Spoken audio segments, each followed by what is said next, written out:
welcome to Tormentor Radio Show on Radio Libertaire.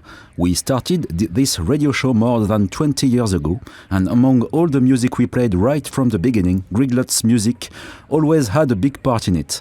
Formed in 1994 by Mike Wells and Mike Cadoo, their music has indeed marked the very first years of the existence of the hardcore fans that we already were at that time. So the hit was hard to take when the group disbanded in 2005, and all hope of a hypothetical reformation vanished with the passing of Mike Wells at the beginning of 2022. That said, well before that date, we began to follow the musical explorations of Mike Cadoo on his own with Dryft, Bitcrush, without forgetting the start of his own label n5MD since the year 2000 with another richer and more exciting catalogue. Even though Gridlock may remain the reference for many people, it's only the tip of the iceberg of the huge and multifaceted talent of Mike Cadoo, as we will see later on. As a matter of fact, these last years, an ambient and drone project under his surname M.Cadoo, and more recently a new band called Vague Lanes with post-punk and coldwave influences, have enriched his discography. Therefore, it is a great honor and privilege that we are able to broadcast today an interview by phone with the man himself, Mike Cadoo. Hi Mike, and thanks for accepting our invitation for this interview. How are you doing? Great. Thanks for having me. Before starting the interview, please let me present a selection of 5 tracks representing the many projects we are going to talk about. First, Gridlock with Frantic, from the first album of Gridlock, the synthetic form, issued on Pendragon Records and Offbeat in Europe in 1997.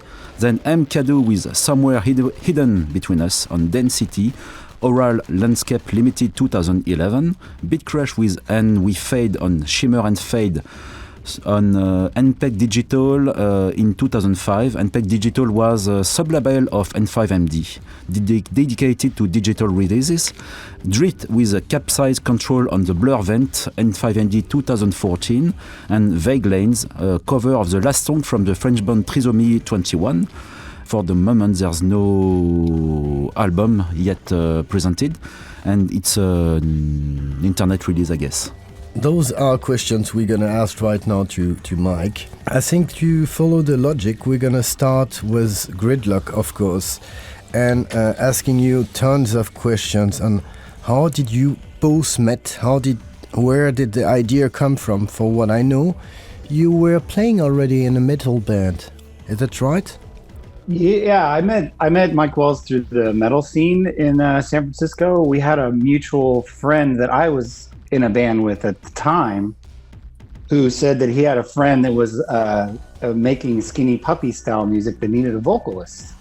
So I was like, I'll give it a try. It's like I like Skinny Puppy, and I was already doing kind of like the guttural kind of death metal style anyway. So I was like, if I just tone that down a little bit, it might work, and it did.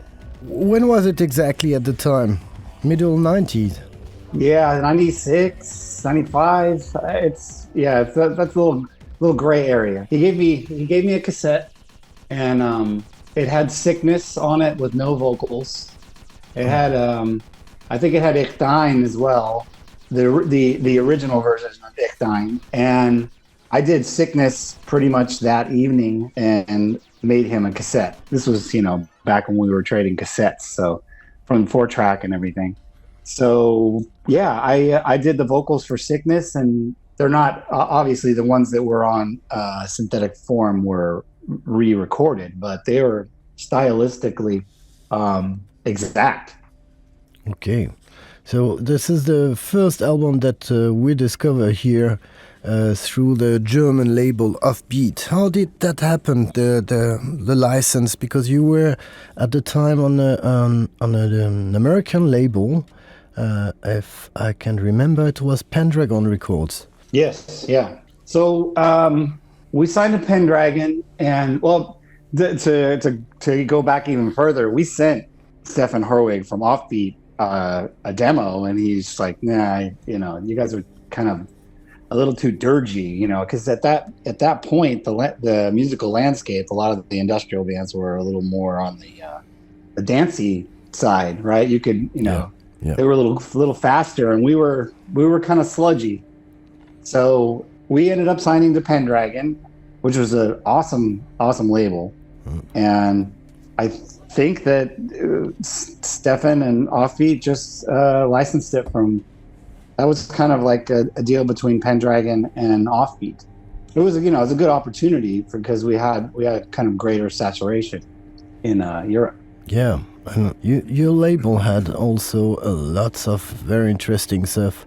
Most of the stuff we were listening at the time. I mean, Individual Totem, Kaltefarben, Velvet, Acid Christ, all those bands from that period. Exorcist, of course. Many disappeared, and later on the O-Job stuff. Yeah, I think Original Totem is still active. It's funny you bring up Kaltefarben, man. I forget about that. I got to go back and listen to that album. That was awesome. I remember that being pretty good. I don't know if it with the age it's still listenable today, but well, I don't know. I mean, at the time we were very open-minded to many bands, but it's true that when you came with your project, we had here on our side lots of stuff like O-Job. It was more, I will say, techno-y part of the of the site, and you were still in the, as you say, more skinny pumpy influences at the time, but it changed also quite fast between the first and the second album. It's not even the same band anymore. Yeah, it is, but it isn't. I mean, there's I think the BPMs are a little faster. There's less kind of less dirgy, almost less goth influence. And I think also too is that we were both, kind of like learning on the fly because we came from metal. And I think, that there is kind of a metal influence on the first one, although we never used guitars. It was like the whole ethos was to make something dark and aggressive with electronics, you know. And very heavy. And Skinny Puppy's, Skinny Puppy's just kind of a part of it because I'm like a huge NoiVaut fan. So it's kind of like, let's make these machines, let's make this thing sound dark and mechanical, but also have kind of a soul, So at the time, I think your influence must have also changed a lot between synthetic forms and further. What were you listening at that time? I think that's kind of when we both started kind of branching out into more like the experimental electronica, kind of like left field, or what people call IDM. I think around that point further, I was listening to a lot of drum and bass, like the heavier stuff, Panacea and things like that. I think just before, our influences were from kind of like the Skinny Puppy side, the NoiVaut side, and kind of like, some of my original kind of shoegaze influences coming to the fore, with some of the synth work being heavily processed. But it kind of like, because we were in the electronic music community, we were learning about different styles just because people were turning us on to it. Speaking of that, I've got a question about the vocals that slowly disappeared from your albums as time passed by. Is it part of that discovery that you wanted to experiment in IDM and more electronic music, or were you fed up with singing? No, I mean, I wasn't fed up with singing. It's just that the idea was only to sing if the songs warranted it, and if it seemed like it was needed. And I think with what is it, Voiceless on Trace, that was the last one, and we even kind of like, it was a conscious thought. It's like, well, let's have it be this Voiceless one, have a section that just kind of closes the door on the vocals, because at that point our music was so expressive, and we were editing every little bit to be different, and vocals would have just gotten in the way of that.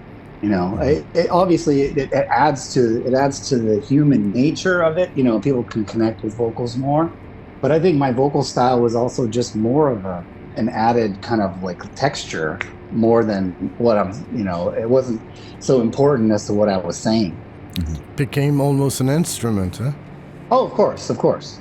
So from that time, you changed, you went even further, which is the second album, didn't do that on purpose, but you went into more into that glitch EDM. I don't like the term, but it's because it's a bit caricatural, but you went even deeper into that sound, but still managed to keep your very heavy sound. All the bass and all the background of your tracks were always very heavy. Is that something that came from rock? Probably, yeah, because we're, I was coming out of a grindcore, like a groove death metal / grindcore band. So, and he had recently been a touring guitar player for Epidemics. So it was kind of one of those things where we just, I think, wanted to continue the heaviness, but use a different medium. Yeah. As a guitars, metal is great. I love, certain bands and styles, but within the electronic music realm and, samplers and then, digital audio and stuff like that, we could just make music with anything. Yeah. It was liberating for sure. It was just kind of like when he taught me how to work the Emax sampler, I was like, okay, this is game on. It's for the drums. That was a definite eye opener. Yeah. So continuing in what you just said, what was the beginning of Gridlock in terms of materials? What were you using at the time in gears?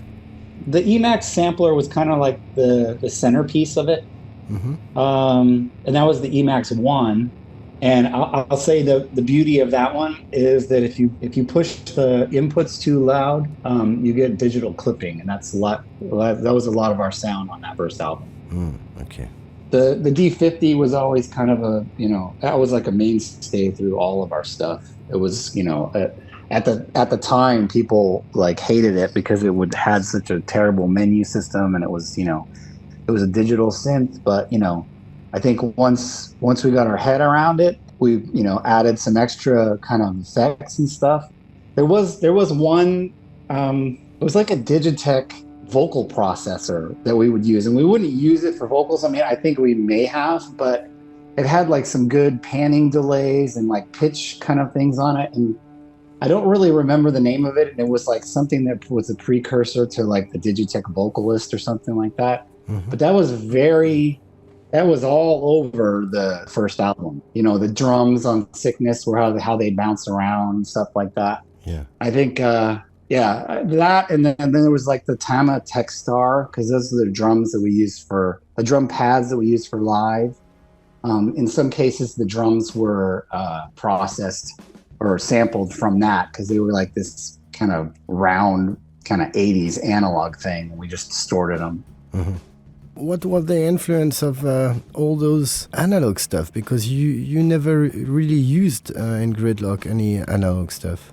I think at the time we it's just what we had. We were moving away from, think about guitars being an analog kind of instrument, right? And we wanted to try to do stuff with samplers and more digital equipment. I think, and for Formless, there's a Juno 106 on there. There's, we did a lot of, I think for Trace and Formless, there's a lot of virtual analog. The Nord is all over that thing. Yeah, but analog equipment so much is I just think it was too temperamental for us, and we wanted to kind of just experiment with the digital medium, really. Yeah. And at the time you were, what was the influence on the whole Warp catalogs, all the Otaker, all those bands? Yeah, I think I think it was a friend of ours in the metal community. He was like, I heard you guys, and you guys got to check out Otaker. And I was like, okay, I'll check it out. And I listened to it, and I was like, yeah, this is got some the repetition's cool, the melodies are cool, and I think it was the first 2 albums, and. Yeah, and some Aphex Twin. I personally think he's a little bit overrated, but I think some of his stuff is beautiful. I know that it sounds strange, but I never really found, or neither of us, I mean, we would have discussions about this all the time. There were never any kind of kindred spirits as to what we were doing. We were pulling in from so many different like influences. Yeah. You know, I mean, it could be, you know, just the you know, our locale that influenced us in some places, you know. Yeah. The American scene was also starting quite to be very into all those EDM stuff with Richard Devine, all the labels you had like Zod, all those lots of very cool things coming from America, but none of them were like you. You had a very special identity. So you would say that it's because of all the different influence you had. Yeah, I think, you know, that listening to, you know, we continued to listen to metal. We were listening to some, you know, IDM, obviously. There was like, you know, I can remember Mike and I going to some Goa trance night at a place in the city. And, you know, we kind of just branched out into all types of music. It was kind of like, I'd always had been pretty diverse in my musical kind of journey, but this kind of even opened it more because, you know, it was kind of like, oh, electronic music, you know, it's just pressing some buttons. But, you know, I learned pretty quickly that it's not, you know, and it's it was very eye-opening, and it was a good time. Like, you know, Mike and I kind of were learning together, you know, and breaking the rules, so to speak. So then came your third album, which is probably, I think it's still the most famous one of all your albums. Is it? Trace? Oh, I don't know. Yeah, I guess if you say so. I mean, I remember the first time that the label you were on at the time, which is someone I knew quite well and is still a very good friend of one of my very close friend, who released it on Unit. The first time I heard that, I was completely gone with it, and to me it was, wow, this album is massive, and it's an album that doesn't age at all. I mean, you can still listen to it today without knowing when it was done. I mean, it's more than, 22 years ago already? And that's good to hear that it doesn't age. No, I think it's probably that's the reason why we play that album so much, because you cannot put a date on that album. I don't know why, how you managed to do that. It's a very special album. I mean, to me, so but thank you. I think for many people, so many good tracks on it, keeping the recipe of having very precise and clear sound with this deep, typical Gridlock sound behind. The mixture of both, who makes it a very special album. I mean, I don't know that much album like that at the time. Yes, no, I don't nothing to add to that. It's really my favorite album also, and we'll see that a little bit later. But I've got two questions for you. The first is, how did you manage to share the workload in the band? And the other is more left field. It's I would like you to talk to us about all the remixes you made for so many bands that I don't remember because there were so many. Yeah, the remixes. Maybe I'll start there because that's more of a brief one. I think we would just say yes to anything, and we would just take the remix kits, and it was kind of it was fun and a challenge because in a lot of cases we would just break, you know, the tracks. Mm-hmm.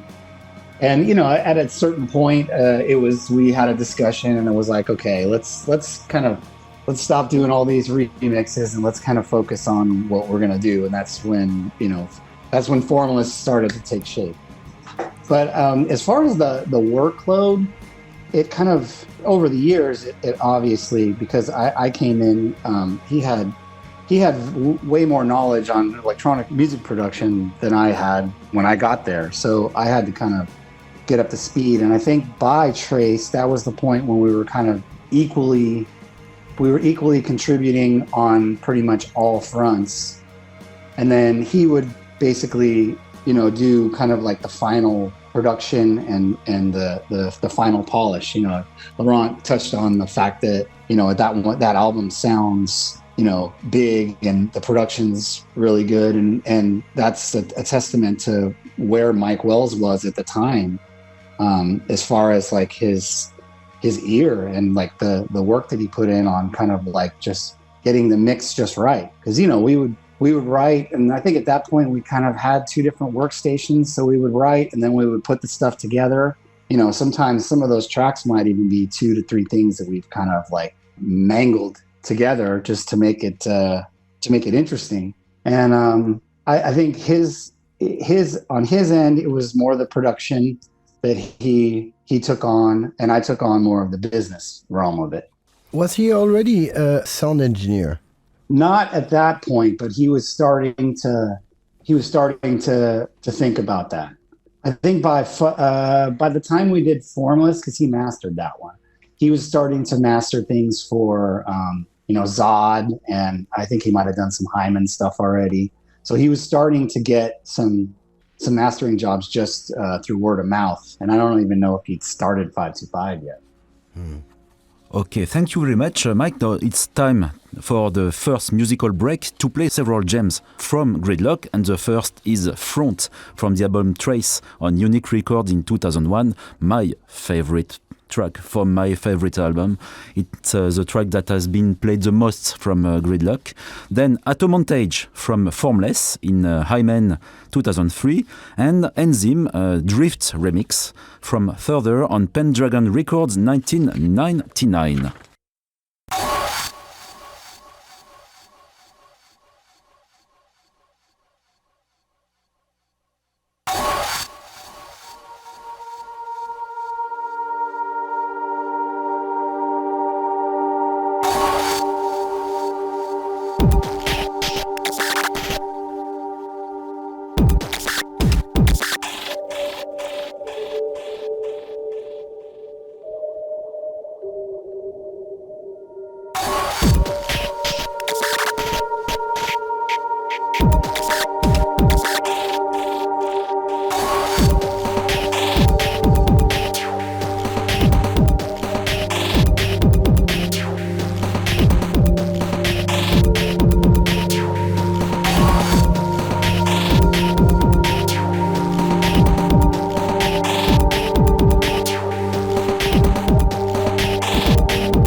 So we are back to our interview with Mike Cadoo from Auckland on Tormentor radio show Radio Libertaire. And Mike, now we are going to talk about your next path in your career. And we mentioned Dryft. It was one of your side projects when Gridlock was still functioning, as well as Bitcrush. And that's what we would like to talk about now. Okay. So you start with the first album, Cell, which we can feel lots of drum and bass influence. And it's probably the most drum and bass album from Dryft, because slowly you changed after. What was the will of doing a side project at the time, because you were already quite lots of occupied by Gridlock? Yeah, we were, but I think that Cell is pretty much it was a way for me to get out the kind of drum and bass kind of like vibe and to like write some songs and to not have that leak into Gridlock at all. I mean, it was already kind of, Without and Scrape from Further both kind of have like a two-step kind of vibe to them. Mm-hmm. So I didn't want to like constantly be bringing this drum and bass. I didn't want that to be my only contribution to the beat work. So what I did is I did an album, and Unit liked it. Scott's a friend of mine, and I gave it to him, and he's like, well, let's release it. He's like, it's a great album, so why not let everybody hear it? So it was just basically kind of a way to not have the style of music be so much of an input in Gridlock. I think if I remember well, there is even a track where you sing on that one. Oh yeah, there is. That's probably, and that's actually, that's me not doing the kind of dry lung voice. Yes. Mm-hmm. Is it a way to experiment something else? And was vocals? Yeah. That song's kind of got like almost a Scorn vibe to it. Kind of got some deep bass and stuff, and some pretty hip hop drums. So mm-hmm. Something that wouldn't have worked in Gridlock at all at the time. So. Yeah, it's very far from what you do at the same time with Gridlock. Exactly. And it changed quite fast because 2 years after you released the Mitotic Exit, if I say the Mitotic Exit. Yes. Mitotic. Mitotic Exit, yes. Yeah. On Component Records, and on that one, it's again something completely different, far away from the first album. The first track is a track that I still listen quite a lot, I must say. It's also completely different in the ambience, and it's the first track called 39 Thieves. Mm-hmm. Which has also this Oriental influence in it. What was the will of changing so drastically? It was kind of in reaction to what Gridlock was doing. I was, also wanting to not, input this style, because it's more kind of click hop. There's a lot of like hip hop beats. Mm-hmm. If I remember correctly, a lot of the beats are from DJ Battle Records, and the Kyoto that's on 39 Thieves. Oh no, that's a different track, but there's a sample that it was like from an album that I found at a thrift store. So that album is heavily using samples from records and stuff like that. Yeah. And that's not something that we did in Gridlock. Everything was all handmade. So it was just something fun to do, and also a way to not bring any of those styles into the Gridlock sound, because it's I think both of those albums were very important in the fact that they allowed Trace and Formless to sound like they did, because I didn't bring those things to the table. Yeah. On this one you had also 3 remixed, and one is, because I don't know if lots of people know, but there is a remix by O2, which is the side project of Mike Wells at the time. Yes, that's right. He did very few tracks with O2. I think there is only a maxi, a small 7-inch that came on Unit, at the time? It's a Yes. 7-inch, yes, with one track from O2 and, if I am not wrong, one track from Gridlock. Is that or something? I don't remember, but I've got Yes. the No, that's right. the 7-inch.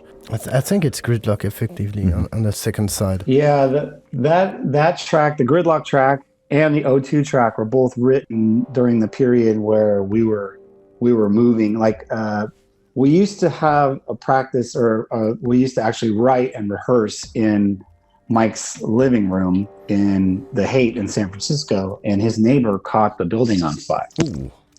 Yeah. And we rushed all the gear outside, and everything was okay, but we were displaced. So we hadn't found a place. Everything was in storage, and we wrote that one track at my house, just in my office. Okay. And I think that Mike had written that on like some stuff that he had cobbled together just to continue to make music.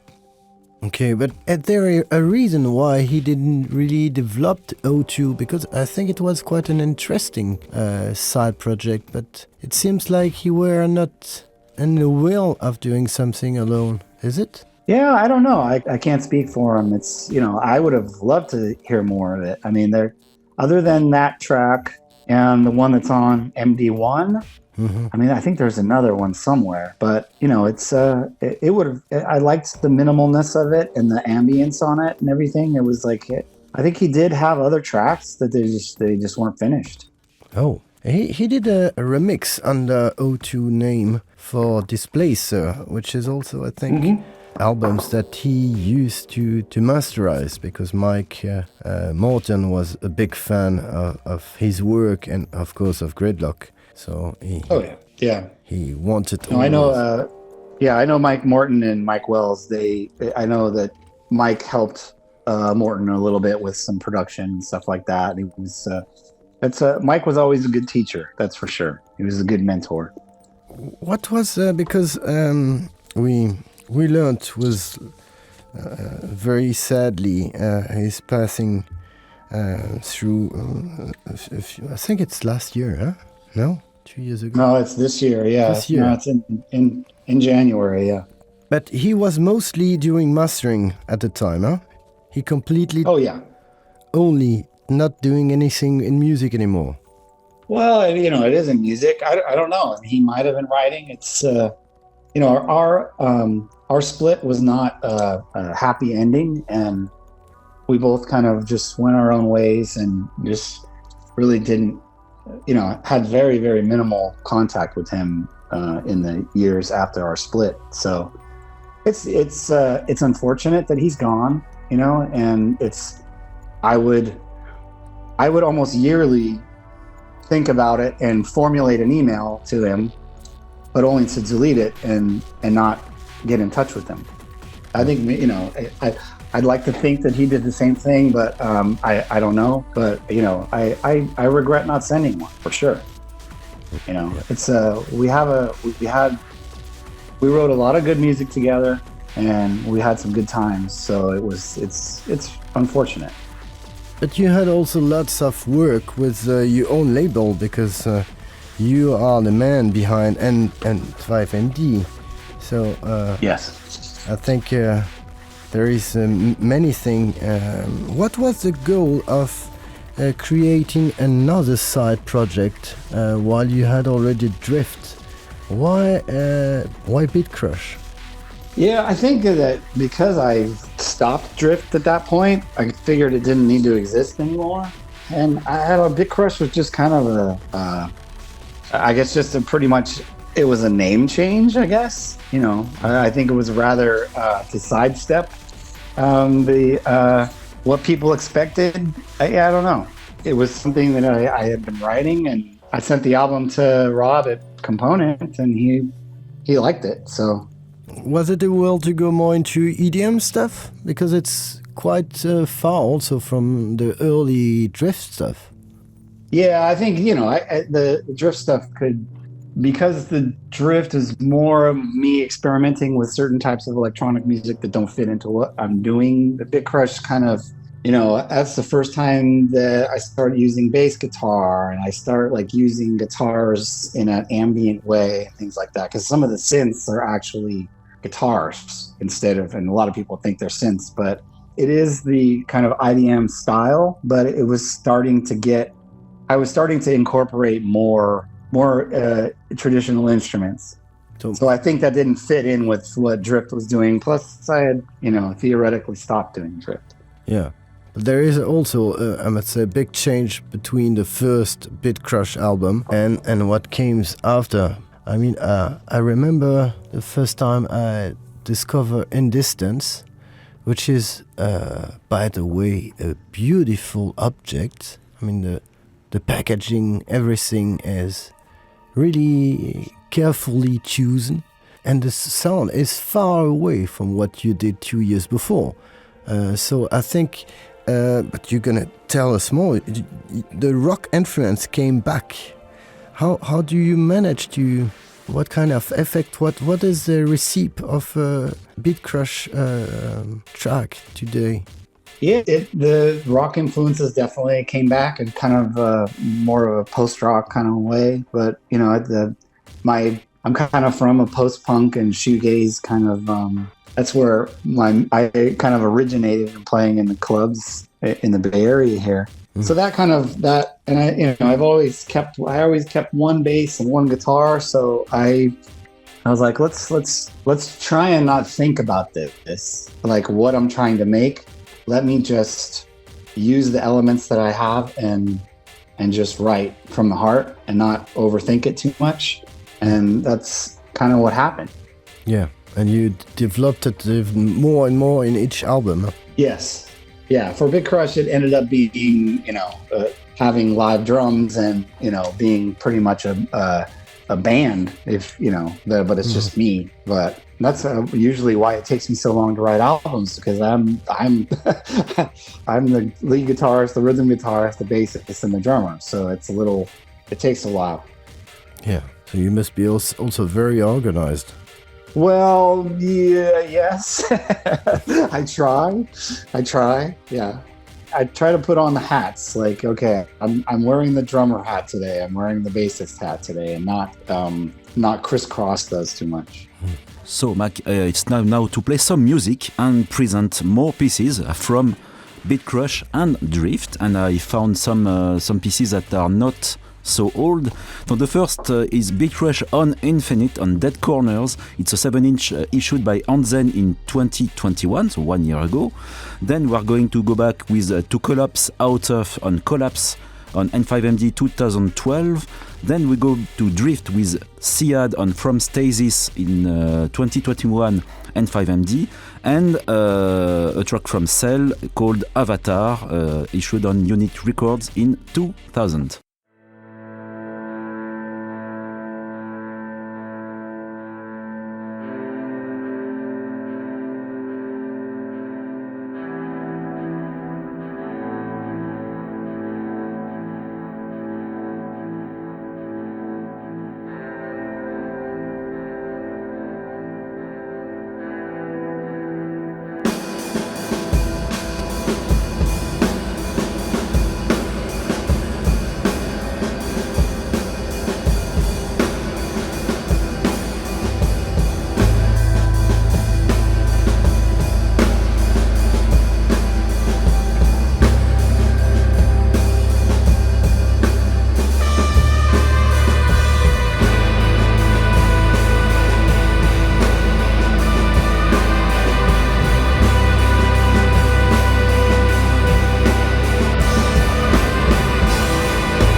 back to our interview with Mike Cadoo on Tormentor Radio Show.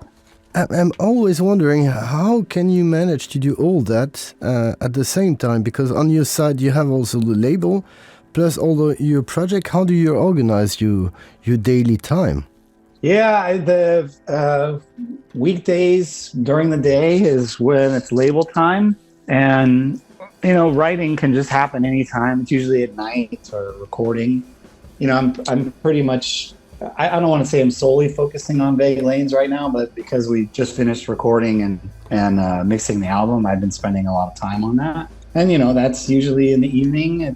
Music is my livelihood and something that I have to do. It's just ingrained in me, and it's important for my well-being. So I make it work. I somehow make it work. I'm very fortunate to have the situation that I have, and that the label is still here and viable.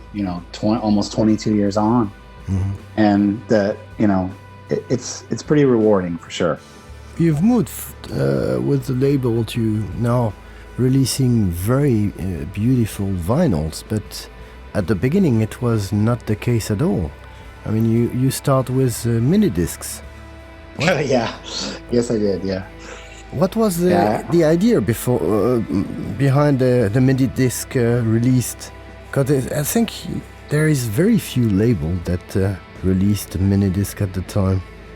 Yeah, I worked in the city at that time, and I would commute, and I would make myself little compilations on mini disc, and I would I would take the subway or ferry or whatever, and then walk, and I would listen to the compilations.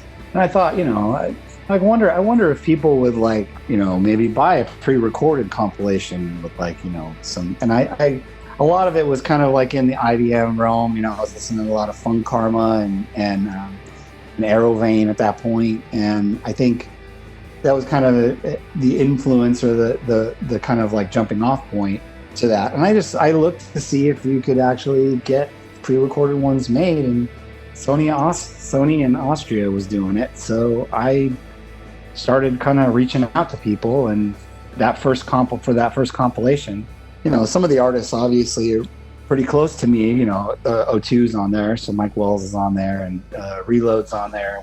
We had just done a remix of one of her tracks for Hyman, so it was it was like the comfortable level of separation for the artists. And everybody was really into the idea. Aerovane especially, he's on there, and I think if he was one of the first people to say yes, and I think that kind of it made it snowball. Yeah. And I can still remember to this day, getting that palette of 500 mini discs. It was like I was like a little kid. I was like, no, this doesn't exist. It now exists. But you quite fast abandoned that format. Whether because of the fans, or was it because you wanted to go more into CD albums? How that? Yeah, I think we did do a CD prior to Sony shutting down the mini disc plant, but we did I think it was the MLA CD, the ML one, and I think that was just the band had the preference to have a CD, and I was like, oh, let's do that. That's fine. Mm-hmm. But I sent in, I think it was the Proem Live and the MD8 comp. So MD8 was actually supposed to be our 8th release, but then Sony sent me an email after me sending in all the appropriate masters and everything. They were like, we don't make mini discs anymore. They had basically retrofitted the machine to make the PlayStation portable discs. They're like a mini disc, but they're rounded on one side, and that was it. So I was kind of forced to make a decision pretty quickly. Do I just shut the label down, or do I continue? And I continued. Yeah, and you released some amazing CDs at the time. I mean, I still listen to this. The Robotic Girl Next Door from Spark, which is a very good album, still today. And then you signed one of my, I must say, all-time favorite project, Vesna, who did some great albums on your label. But you had lots of stuff, even from the from Karma family, because you signed also Quench. Yeah. Released with Punctualed album. Lots of stuff like Low S, 3 project, Portland. And you had also, you started this compilation that you still do, but I think now it's more digital. You start with the MD8, with lots of interesting bands, of course, with a track of Gridlock at the time. But you had Gimmick, which was a German team. Headfoot Science, Vesna, Rival, ML, of course, excellent track by ML. VCAM, lots of bands like that. So at the time it was a CD, and you had this, which was kind of the visual identity at the time for your CD box, which were those plastic boxes. Yes, yeah, the poly slips. Yeah, I guess I did. Yeah, I forget about that. Yeah, yes, yeah. We did that for a few, I think. So the live poem, MD8. There was the other Spark. Yeah. The Vesna. Yeah. The Keith Baker also, very good album. The original pressing of the Witness Years, that definitely was on one of those, and then we did Jewel Pack after that. Yeah, I think it's 2-3 years later you went more into Digipack. I think I wanted something kind of different, especially because we were coming from something that was already different as mini disc, and I didn't want to just do a standard CD, and that was kind of a way also to have the parts a little bit separate. I could get the bulk CDs, and I could get the cases, and I could locally source a spot to print the inserts. I always try, if I can, to use local printers and vendors and things like that, if I can. Mm-hmm. Do you have a line for the sound of n5MD, or you just sign what you like without having borders? Well, I don't think there's borders per se, but there's obviously we're not going to sign some emotive polka or anything like that, but it's it has to elicit some sort of emotional response in me when I listen to it, and it just has to feel like the artists are good at conveying that through electronic means. It's not easy, Yeah. So that's kind of been the thread through all of these. And I know through the years we've gone into post rock and shoegaze kind of styles, and the common thread with those, albeit might be a little bit of those use electronics, it's that they have a very good kind of like emotional thread, or kind of almost melancholy kind of feel to them. So Mike, so we were speaking of music formats on which to issue your music, and speaking of that, your next project has a title called Cassette, and it is Vague Lanes. So we would like you to talk to us about that new project you have. Yeah, I have history in kind of the local post-punk scene here, and I just started working on some tracks in that realm. And the ones that are on cassette, those were the first 4 that were written. We have 8 now, and the album is we've re-recorded those 4, and the album is already mixed and everything. We have to kind of figure out what we're gonna do with it, but I just very quickly kind of wrote those 4 tracks, the instrumentals, and I really wasn't sure what to do about the vocals, because that's been something that I haven't done in a long time. So I contacted my friend Badger, who I met through basically at a time when I was in Gridlock. I saw him play with his band Here We Burn. And I just sent him the instrumentals, and I was like, "What do you think? Is this something you want to do?" And he's like, "Yeah, let's try it." So we got together at a studio, and we, he learned the parts and kind of never looked back. We rehearse 2 days a week usually, and like I said, we have the album done. I just kind of have to figure out. I'm at kind of an impasse as to whether we release it ourselves, because I have the the network to do so, or we, sign on to a label that has other like-minded artists on it. I'm leaning towards the second one because the climate is much different, and I'd like to be kind of part of something. Yeah. So you have already ideas? You send it to some labels already, or you are just? No, not yet. We're both discussing that. The album, we finished the mixing just last weekend, so it's this is all pretty freshly in our minds. But yeah, I mean, we've been playing some shows locally. We played with Traders recently, and then earlier this year we played with Odinus. You guys familiar with them? From Toronto? No. Yeah. Canadian band. No, they're kind of industrial kind of thing. Yeah. It's and we're I'm in contact with clubs, and we'll be playing kind of more local things. And if opportunities come up to play festivals or whatever, we'll probably do that. It's been fun to kind of get out there and just play live again and actually play in a band, although there's only two of us, and it's drum machines, and it's got the whole coldwave thing going on. You will get lots of fans here in Europe for this type of sound, man.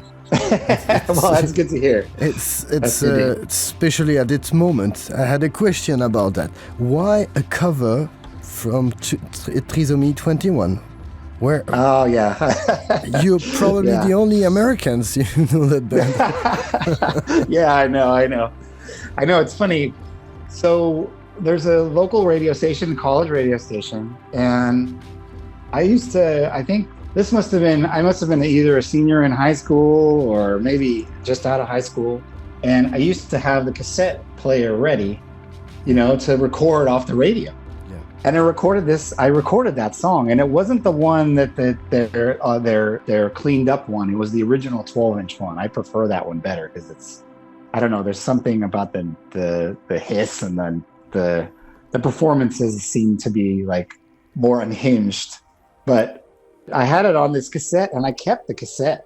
And I don't know, probably about 6 years ago, maybe a little more, I have a friend who is English, and he lives in Belgium. And I recorded the cassette into the computer, and I was like, Brett, do you know who this is? Because I had no idea who it was.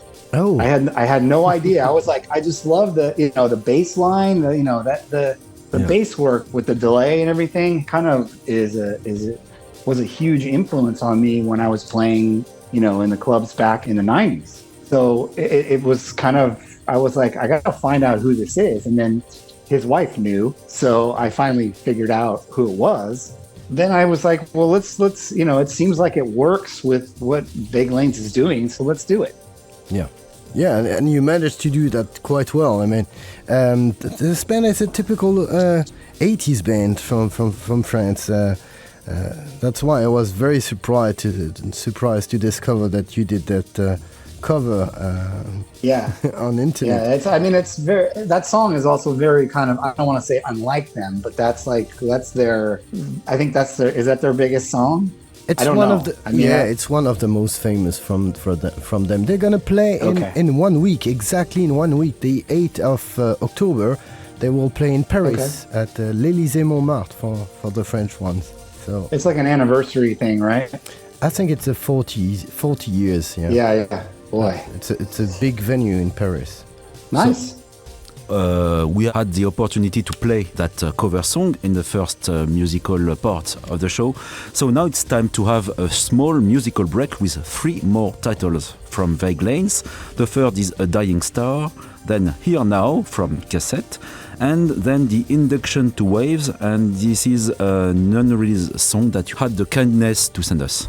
For what Mike is going to explain, I think it's from the forthcoming albums, is it? Yes, it is. We still don't have a title of the album yet, but that's one of the newer cuts that's going to be on there.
You're listening to Tormentor Radio Show. We continue our interview with Mike Cadoo from n5MD, Dryft, Bitcrush and Vague Lanes.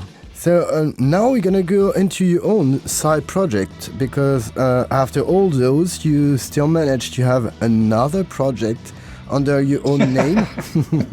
I still don't understand how you can do so much, man. So this project called M.Cadoo, and has also changed a bit through the years. It's also, can I say, more rock ambient? How would you describe your... Yeah, I think that first album, Density, that was kind of a way for me to make music after losing a hard drive. I lost the hard drive after recording Bitcrush's Epilogue and Waves and this Ventricle. Mm-hmm. Luckily, I had finished those two, and then the hard drive went out, and I was pretty much without a computer for a few weeks because I was trying to get the hard drive. I was trying to see if I could get it recovered, which I couldn't. Mm-hmm. But that first album is just a guitar, like a shortwave radio, a bunch of pedals, and my 4-track. Yeah, and I was just kind of like trying to make some music, because I need to, Yeah. So I was, that first album was definitely kind of a reaction to losing the technology. So you wanted to get away from all the computers and stuff? Well, I kind of had to, because it was, it was gone. So it was just a way for me to continue to create. And I think there's probably, there's a bunch of cassettes that have 4-track stuff on it, but those were just the ones at the time that I thought were kind of worthy of releasing, Mm-hmm. Yeah. Because it seems to be quite minimal in a way of working. What are you using for that project? Yeah, it's just a guitar with various tunings, my pedal board, so it's probably, some distortions, reverbs, delays. There's a shortwave radio on there, and just the 4-track. And I may have, played around with the speeds on some of the stuff. I might have recorded them a little faster and then slowed it down to get things really kind of dark and drony. It's almost, kind of like a drone metal record a little bit. It's got some pretty aggressive guitar work on it. I must say I was very surprised by your last album, so we're gonna speak a bit of it also. It's not released yet, for what I know. When is that gonna be released? Are you gonna release that on n5MD? Oh, the Dissolution of Recall? Yeah. Oh, that is out. It was last Wednesday, so that will be the 20. So I released it for World Alzheimer's Day. Oh. My father has recently passed, and he had dementia. And I wrote the album from what I learned about dementia, because once I found out that once he was diagnosed with it, I went out and learned all I could about it. So I could know how to deal with him and understand his perspective and everything. So after a while, I started writing these songs, but rather than writing about how I felt, I tried to write from his perspective and what I perceived, how he was kind of viewing everything, both from the way that what I learned in certain stages, what happens in certain stages, and what I saw through how he was behaving. Mm-hmm. So I just started writing this album, and I figured World Alzheimer's Day is a great day to release it. It's for me, it was an extremely difficult album to complete. And it was also, I wasn't even sure that I was going to release it, but a couple of friends of mine heard it and they were like, you have to release it. So then I chose World Alzheimer's Day because of the content of it. And I'm donating 100% of the proceeds to a place called Hope Hospice. And because Hope Hospice was a hospice who took care of him in his final days. And almost more importantly, they were very important in the grieving process for my mother. Like, there was care. She got care afterwards, after his passing, which was very important. Yeah, of course. And that album is amazing. I mean, we spoke all together, the team of it, when you sent it to me. Just give the link to the team, and we spoke of it. It's crazy. It's another world again that you are going into. We could link that to lots of pioneers of dark ambient stuff, Last Mort, all those amazing projects, and you managed to directly have a very high level into that genre. Is it something that? Well, thank you. Is it something you were listening before that album? Or No, I don't. Dark ambient. I mean, the isolationist stuff. Way back in the day, I used to listen to that, but not now. No, I mean, these were just. I'm trying to write from his perspective, so it's like, how confusing would it be? How alienating, and how much anxiety you would have. That's and obviously the album is not all, doom and gloom, because it does lighten up here and there, but it's definitely it definitely can be a difficult listen. It is for me anyway. I mean, obviously because of the content, but. Do you plan to continue in this direction, or was it just a one-off? Well, I could. I mean, whereas the Mike Cadoo album before it, like how I'm talking about myself in the third person, but the album before it, the Alone Together, was written those 8 weeks during the pandemic, and I just would write a song and I couldn't go back to it. I couldn't revisit it.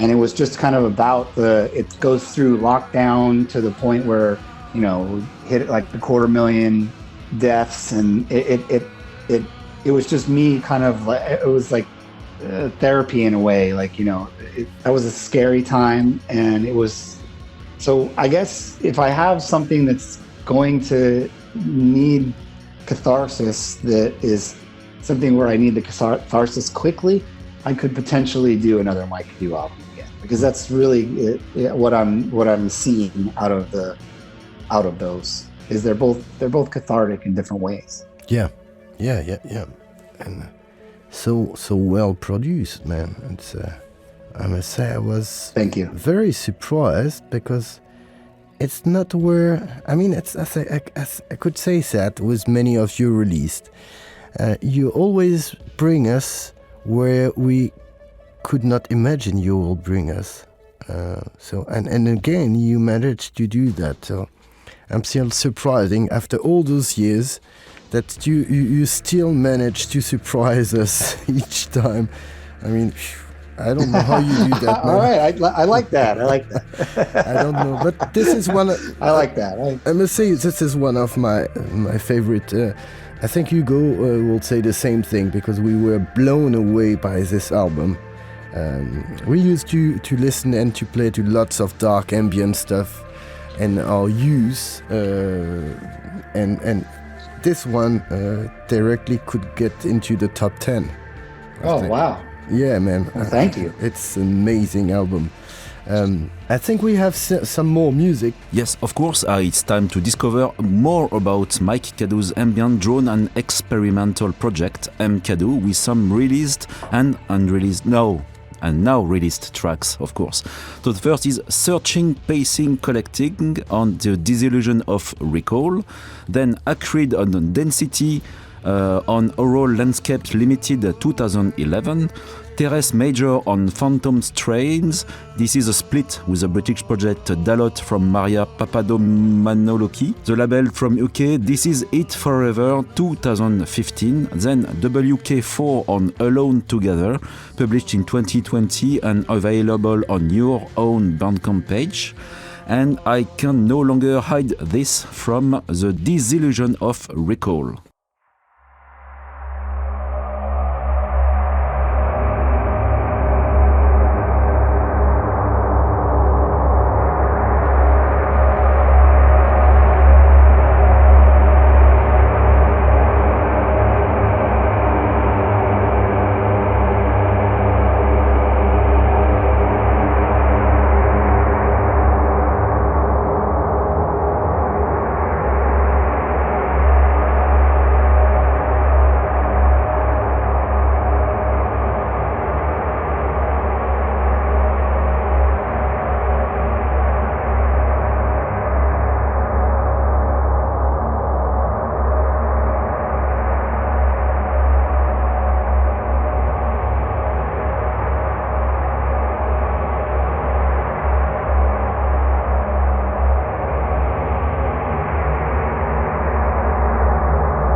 So back to Tormentor Radio Show. This is the last part of our fun interview with Mike Cadoo on Radio Libertaire. So we're gonna speak of one guy, and not only, but we started already to speak a bit too early, but it's not a problem, about M5MD. But there is one guy that I followed on your label a lot, who was Ocker, the French guy. Oh yeah.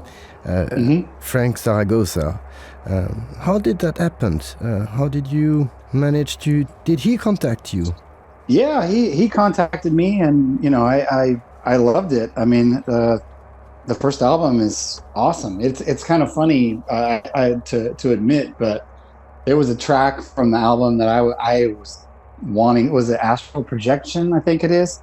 That I was wanting him to cut, and that's like the most popular track. So you get humbled by some of the decisions that you make. But yeah, he contacted, and he's a great songwriter. Like it's definitely, you can tell it's from the heart. He also, his sound design is impeccable. So and he's great to collaborate with.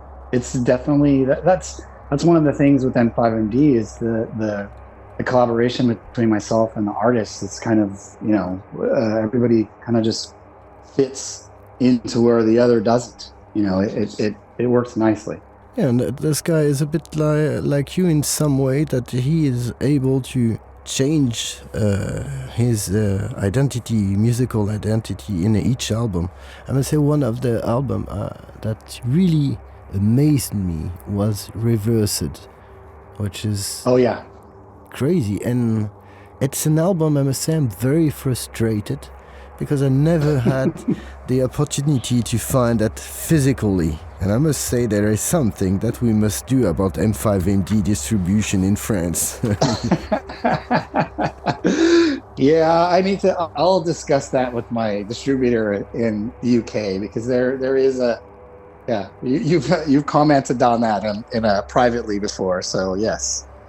Yeah, that maybe, I don't know if that might be the reason, because now that England is out of Europe, distribution for British music get a big addition in taxes.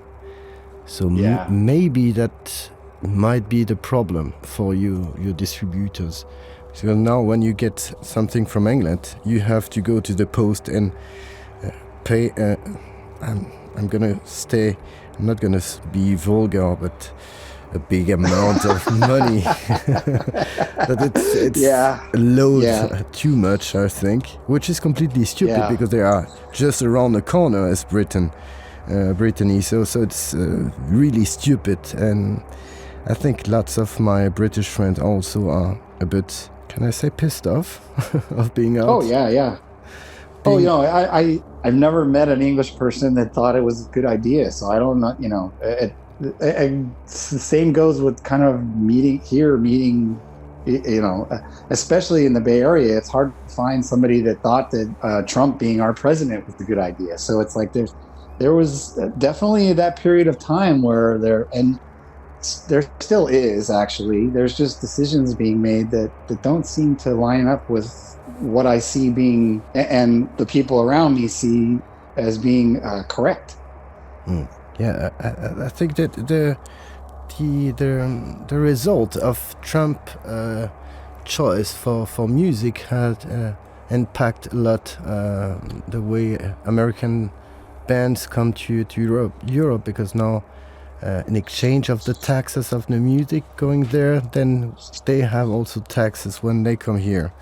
So it's not helping, especially smaller projects. Oh, sure. I mean, it would be nice if the project was smaller, that they got some sort of leniency or some sort of break, if there was like a little bit of a tiered system, But obviously, how do you really quantify that to governments? Because governments are governments. Yeah, and I don't think it's going to be better in the future. Yeah, I know. Sadly. I know. You like. I always try to be optimistic, because the adverse is kind of a downer. So you just try to move ahead. Yeah, thanks God we have music. Exactly.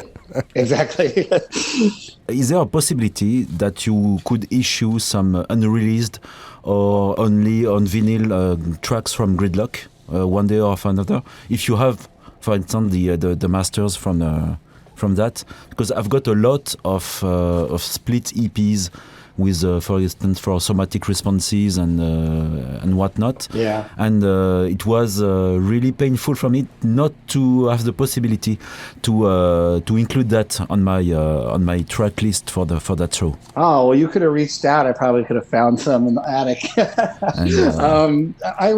I don't really know. I mean, I would have to reach out to Mike Wells' family, and I think for one, it's way too soon. I mean, they're I'm sure they're still grieving. So at some point, if I do have some masters. He obviously had more than I did, and I don't know. Maybe he doesn't still have them, or didn't still have them. I don't know. I would have to just discuss it with his family and see. I'm not one to just I know the potentially legally, because I'm the only one left, I could just start releasing this stuff, but that's not my style, and our partnership agreement was always 50-50, so his family needs to be involved in that decision. So at some point I'll reach out to them when I feel that enough time has passed. It's grieving for everybody, and I think that discussing a business proposition when people are grieving is not of course is not the best idea. No, we still have time, but there is coming back to on the Gridlock stuff. There is one live, I don't remember who played it for me, but you have a live trace record that was a CDR at the time, and that never came out. I think it was something you were giving away at your show. Is that true? No, that was recorded on the U.S. and Canadian tour we did. So we went on tour around September 11th. We got stuck in Canada, actually, but we were supposed to be the support for Scorn. Oh. And Scorn backed out, and so we were the headliner. And we recorded different, San Francisco, I think some of it's from Milwaukee. One or two of the tracks is from Ottawa.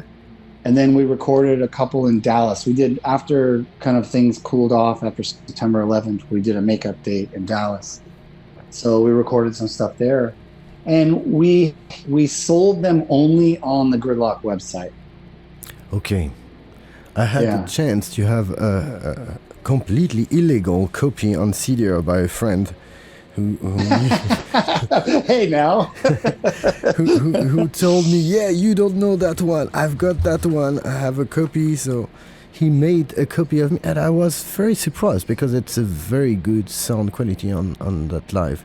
So for what I do understand now, all are from different date, most of them from different dates, and they are, but they're just board mixes, really.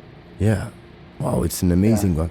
This is something that should come out on official records, and not only on a CDR, man. It's a very good live, and I think it's the only live trace that you have for Gridlock. You never did any. We didn't record any other stuff. Well, there is. I do have another recording. You guys spoke about the show that we did in Berlin. Information Wants to Be Free. Mm-hmm. I actually have a good board recording of that. Oh man! So that would be another one. And there's there's a couple of other like live tracks that we have recordings of that I personally do on mini disc that I could probably pull off. But again, that's something that I would need to. I want to talk to Mike Wells' family about it. And, of course. I want to honor the band and not make light of it. No, of course. I do understand that.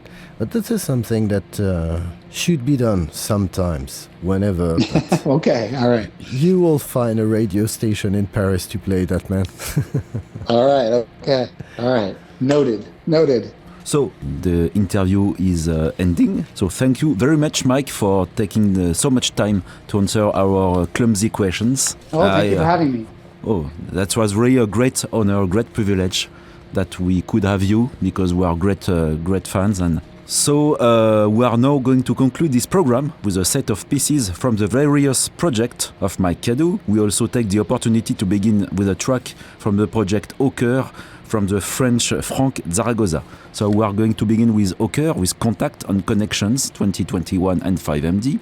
Then Dryft with the Mitotic Exit remixed by O2 on the Mitotic Exit EP published on Component Records in 2002. Then Gridlock with 36615, that was the Gridlock part of the split 7-inch issued on Unique Records in 2001 with O2. Then The Descent by Bitcrush on Shipwrecked, a compilation of lost, salvaged, or otherwise forgotten Bitcrush tracks, published in 2015 and available on your own Bandcamp page. Then The Narrowing Vision by M.Cadoo on the album The Dissolution of Recall, and Vague Lanes with Nihilist, Not Twist on Cassette, published in December 2021 on a cassette and available on the Bandcamp page of Vague Lanes.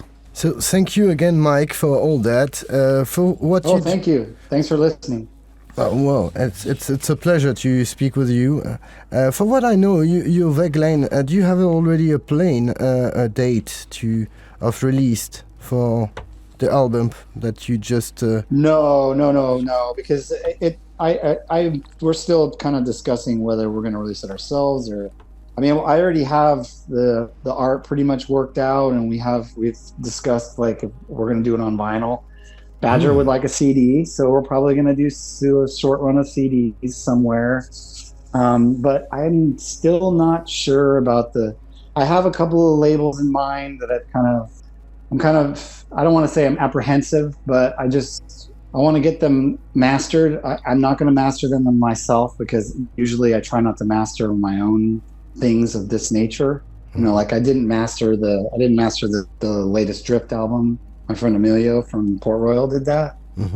And I think, I'll reach out to somebody, have them master it, and then we'll kind of send, a few tracks to some labels and see what the feedback is. I mean, there doesn't seem to be a rush, but I want to keep the momentum, because people do seem to be interested in a project. Yeah. I was just doing it for fun, and it's people are liking it. Yeah, I'm sure it's gonna work. You may have, I think you won't have any problem to find a label here in Europe.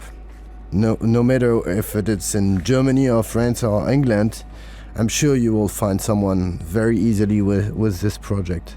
That's good to hear. And hope you're gonna come also to play here in Europe very soon. Yeah, I mean, we could. I mean, it's possible. We're, it's only two of us. We would just need to bring our instruments and our pedal boards, and everything else is we're pretty mobile. I think you should try the Leipzig Wave Treffen Festival. They might be interesting in this type of sound. Yeah, that's something, I was offered to play as Bitcrush and as Dryft. So I could do something like that, or I play one day as Dryft and do Vague Lanes the other day. Oh, very good idea. We could do something like that. Yeah, well, that definitely makes it more interesting for the promoter. It's like, okay, I got a 2-for-1, Yeah, of course. So, keep us informed, man. We will come to watch you. For sure. So thank you again, 1,000 times. Well, thank you. Yeah, thank you very much. You're welcome. And thank you. keep on doing good music, man. Okay, thank you. So will do. Have a good rest of your weekend, guys. And have a good day. Bye bye. Cheers, Mike. Bye. Thank you. See you.